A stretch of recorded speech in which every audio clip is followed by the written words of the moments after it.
بسم اللہ الرحمن الرحیم۔ السلام علیکم، welcome to my YouTube channel. تو آج ہم جس ٹاپک پہ بات کریں گے وہ ہے برٹش نے کس طریقے سے انڈیا اور باقی خطے پہ قبضہ کیا اور کس طریقے سے اپنی حکومت قائم کی۔ تو جو لوگ بھی میری ویڈیو پہ فرسٹ ٹائم آئے ہیں پلیز ویڈیو کو لائک شیئر اور سبسکرائب کر دیں۔ تو چلیے سٹارٹ کرتے ہیں آج کی ویڈیو۔ برطانیہ نے کس طریقے سے انڈیا پہ اور باقی کنٹریز کے اوپر قبضہ کیا اور برٹش امپائر کی جو ریاست تھی وہ کافی عرصے تک 400 سال تک تقریباً جو ہے اپنا تسلط اس نے پورے خطے پہ قائم رکھا۔ برطانوی ریاست 400 سالوں پر محیط اور عالمی سیاست، معاشیات اور ثقافت کو تشکیل دینے والی تاریخ کے سب سے زیادہ بااثر سماجی منصوبوں میں سے ایک تھی۔ ذیل میں اس کے اہم ادوار، محرکات، اثرات اور قابل ذکر اعداد و شمار کا مزید گہرائی سے ہم جائزہ پیش کرتے ہیں۔ برطانوی ریاست جو کہ 16ویں سے 17ویں صدی تک ہسپانوی اور پرتگالوی سلطنتوں سے متاثر ہو کر انگلینڈ نے تجارت، دولت اور طاقت کے لیے بیرون ملک توسیع کی کوشش کی۔ 1588 میں ہسپانوی آرماڈا کی شکست نے انگلینڈ کو اسپین کے تسلط کو چیلنج کرنے کے قابل بنایا۔ اہم واقعات میں روناق کالونی جو کہ 1585 سے 1590 تک قائم کی شمالی امریکی کالونی میں انگلینڈ کی پہلی کوشش جو پراسرار طور پر غائب ہو گئی۔ جیمز ٹاؤن 1607 ورجینیا میں پہلی کامیاب انگریزی کالونی جس نے برطانوی شمالی امریکہ کی بنیاد رکھی۔ پلائی ماؤتھ کالونی 1620 میساچوٹس میں حجاج کے ذریعے قائم کی گئی۔ بارباڈوس اور شوگر پلانٹیشنز 1625 میں غلامی کی مشقت پر مبنی انگلینڈ کی منافع بخش کیریبین کالونیوں کا آغاز ہوا۔ پہلی برٹش سلطنت جو کہ 17ویں سے 18ویں صدی میں قائم ہوئی۔ برطانیہ نے ایشیا میں تجارتی نیٹ ورک قائم کرتے ہوئے شمالی امریکہ اور کیریبین میں اپنی کالونیوں کو بڑھانے پر توجہ دی۔ ایسٹ انڈیا کمپنی جو کہ 1600 میں ایسٹ انڈیا کمپنی میں قائم ہوئی، ہندوستانی تجارت کو کنٹرول کرنے کے لیے برطانیہ کا اہم ذریعہ بن گیا۔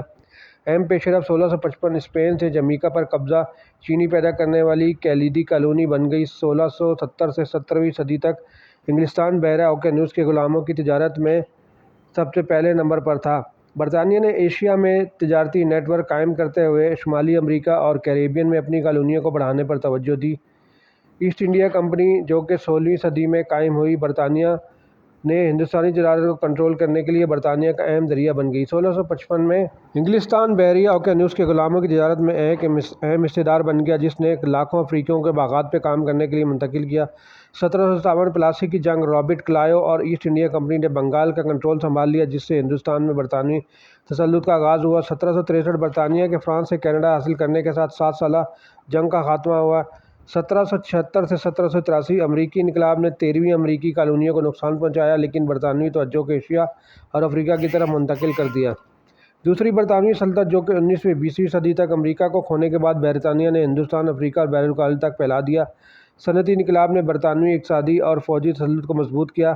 1815 میں نیپولین جنگوں کا خاتمہ برطانیہ کو دنیا کی سب سے بڑی بحری طاقت بنا۔ 1833 غلامی کے خاتمے کے قانون نے برطانوی کالونیوں میں غلامی کا خاتمہ کیا۔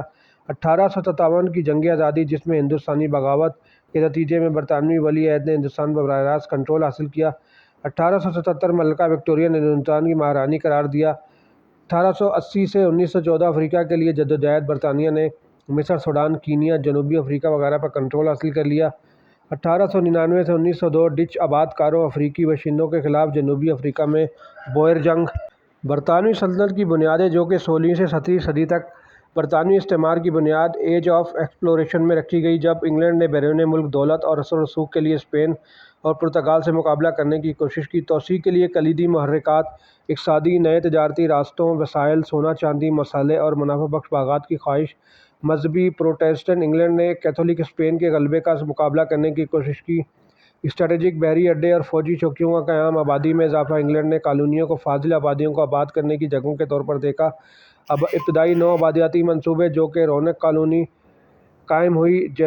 جیمز ٹاؤن جو کہ 1607 میں ورجینیا میں پہلی مستقل انگلش کالونی تمباکو کی کاشت کے ذریعے فروغ پاتی ہے۔ کیریبین کالونیاں جو کہ 1620 سے 1650 بارباڈوس، جمیکا اور دیگر جزیرے چینی کے پودے لگانے والی بڑی معیشتیں بن گئی جو غلام افریقیوں پر انحصار کرتی ہیں۔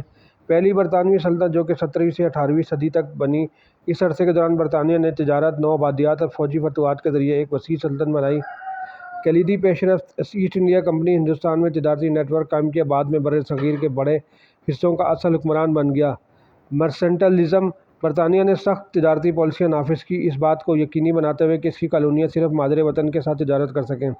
بحیرہ اوقیانوس کے غلاموں کی تجارت، بحر یوکنیس کے غلاموں کی تجارت میں برطانیہ ٹرانس اٹلانٹک غلاموں کی تجارت میں اہم طاقت بن گیا، جس نے لاکھوں افریقیوں کو کیریبین اور شمالی امریکہ میں باغات پر کام کرنے کے لیے منتقل کیا۔ نیویگیشن ایکٹ، جو کہ 1651 سے 1696 تک رہا، برطانوی تاجروں کو فائدہ پہنچانے کے لیے نو آبادیاتی تجارت پر پابندی لگانے والے قوانین، کلیدی تنازعات اور توسیع۔ اینگلو ڈچ جنگیں، جو کہ 1652 سے 1674 تک جاری رہیں، برطانیہ نے عالمی تجارت غلبہ پر ڈچوں سے جنگ کی، بالآخر نیو ایمسٹرڈیم نیو یارک کا نام تبدیل کر کے قبضہ کر لیا۔ 7 سال کی جنگ، جو کہ 1756 سے 1763 تک لڑی گئی، برطانیہ نے فرانس کو شکست دی اور کینیڈا، ہندوستان اور کیریبین جزائر حاصل کر لیے، اسے دنیا کی غالب نو آبادیاتی طاقت بنا دیا۔ امریکی انقلاب، جو کہ 1775 سے 1783 تک امریکی کالونیوں نے برطانوی حکمرانی کے خلاف بغاوت کی، جس کے نتیجے میں 1783 میں ان کی آزادی ہوئی۔ دوسری برطانوی سلطنت، جو کہ 1920ویں صدی تک امریکی کالونیوں کے کھونے کے بعد برطانیہ نے اپنی توجہ ایشیا، افریقہ، بحر الکاہل کی طرف موڑ دی، اسی دور نے برطانوی سامراجی توسیع کی چوٹی کو نشاندہ کیا۔ ہندوستان میں نو آبادیاتی توسیع۔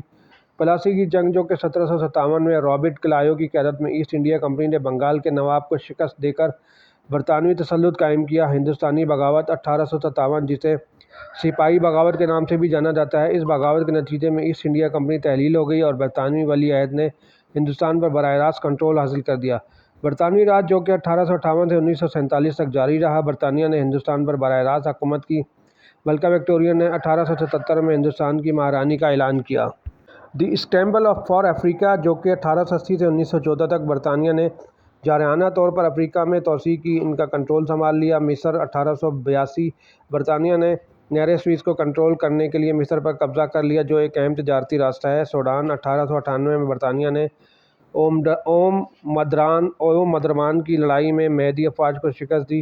جنوبی افریقہ، جو کہ 1899 سے 1902 بوئر جنگ نے برطانیہ کو جنوبی افریقہ کے کنٹرول پر ڈچ آباد کاروں سے لڑتے دیکھا۔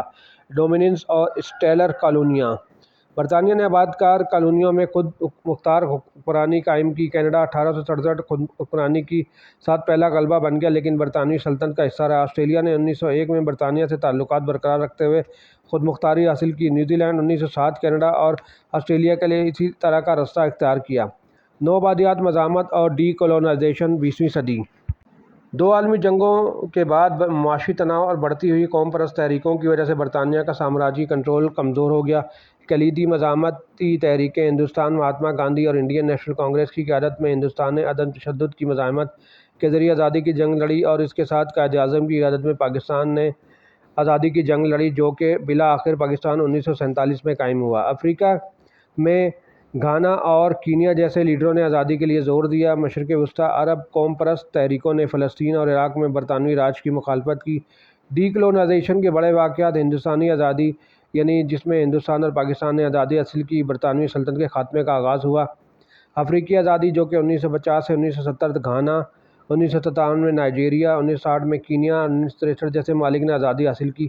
ہانگ کانگ ہڈن او، 1993 برطانیہ نے ہانگ کانگ کو چین کے حوالے کر دیا، جو برطانوی استعمار کے رسمی خاتمے کی علامت ہے۔ برطانوی استعمار کے اثرات اور میراث۔ مثبت میراث یہ ہے کہ قانونی اور سیاسی نظام، بہت سی سابق کالونیوں نے برطانوی طرز حکمران قانون اور اداروں کو اپنایا، بنیادی ڈھانچے کی ترقی، کئی کالونیوں میں ریلوے، بندرگاہیں اور تعلیمی ادارے بنائے گئے۔ انگریزی زبان اور ثقافت، انگریزی ایک عالمی زبان بن گئی اور برطانوی ثقافتی روایات دنیا میں پھیل گئیں۔ منفی نتائج، معاشی استحصال، برطانیہ نے کالونیوں سے دولت نکالی، اکثر انہیں معاشی استحصال کے لیے انہوں نے مختلف ممالک سے دولت نکالی، اکثر انہیں غریب چھوڑ دیا۔ نسلی اور سماجی تقسیم، برطانوی حکمرانی نے اکثر نسلی اور مذہبی تقسیم کو تقویت بخشی، جو آزادی کے بعد کے تنازعات کا باعث بنی۔ مصنوعی سرحدیں، نو آبادیاتی سرحدوں نے مقامی تاریخوں کو نظر انداز کیا، جس سے تنازعات پیدا ہوئے، مثلا ہندوستان، پاکستان، نائجیریا، بیفرا، روانڈا۔ برطانوی استعمار میں قابل ذکر شخصیات ہیں: ایکسپلورر اور ابتدائی کولونائزر سر فرانسس ڈریک، جو کہ 1540 سے 1596 تک رہے، انگریز سمندری کپتان جس نے ہسپانوی بحری جہازوں پر حملہ کیا اور انگلینڈ کی بحری غلبے میں کلیدی کردار ادا کیا۔ سر والٹر ریلی، جو کہ 1552 سے 1618 شمالی امریکہ روانڈو کو نو آبادیاتی بنانے کی کوشش کی، انگریزی کی توسیع کو فروغ دیا۔ امپائر بلڈر رابرٹ کلایو، جو کہ 1725 سے 1774 پلاسی کی جنگ کے بعد ہندوستان میں برطانوی راج قائم کیا۔ سیسل روڈس جو کہ 1853 سے 1902 تک جنوبی افریقہ میں برطانوی توسیع کی قیادت روڈیشیا اب زمبابوے اور زامبیا کی بنیاد رکھی۔ ملکہ وکٹوریہ جو کہ 1819 سے 1901 اس کے دور حکومت نے برطانوی سلطنت کے عروج کو دیکھا۔ استعمار مخالف رہنما مہاتما گاندھی جو کہ 1869 سے 1948 عدم تشدد کی مزاحمت کے ذریعے ہندوستان کی آزادی کی تحریک کی قیادت کی۔ 1909 میں کویم نکرمورو 1972 گھانا کی آزادی کی قیادت کی۔ 1972 میں گھانا کی آزادی کی قیادت کی۔ ایسا کرنے والا پہلا افریقی ملک نیلسن منڈیلا جو کہ 1918 سے 2013 جنوبی افریقہ میں نسل پرستی کے خلاف لڑا۔ یہ نظام برطانوی نوآبادیاتی حکمرانی سے متاثر تھا۔ برطانوی قبضے کے اقتصادی نتائج یہ ہوئے کہ جبکہ برطانیہ نے جس سے بہت زیادہ فائدہ اٹھایا، بہت سی کالونیاں معاشی استحصال پسماندگی اور طویل مدتی عدم استحکام کا شکار ہوئیں۔ تو ویڈیو آپ کو کیسی لگی؟ پلیز ویڈیو کو شیئر کریں اور کمنٹ سیکشن میں اپنی رائے کا اظہار کریں۔ Thank you.